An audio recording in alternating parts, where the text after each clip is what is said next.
இல்லம் தேடும் எங்கள் சங்கீதம். தேவலோகம் கேட்கும் ஜீவ சங்கீதம். ஏழை குடிசை கேட்கும் எங்கள் சங்கீதம். காசு மாலைதானே கலையின் சன்மானம். கண்ணின் துளிகள் தானே கலைகளின் வெகுமானம். பூங்குயில் பாடினான் நல்ல சங்கீதம்.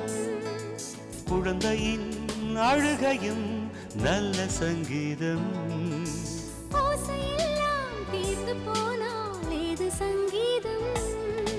சத்தங்கள் இல்லாத மௌனங்கள் சங்கீதம்.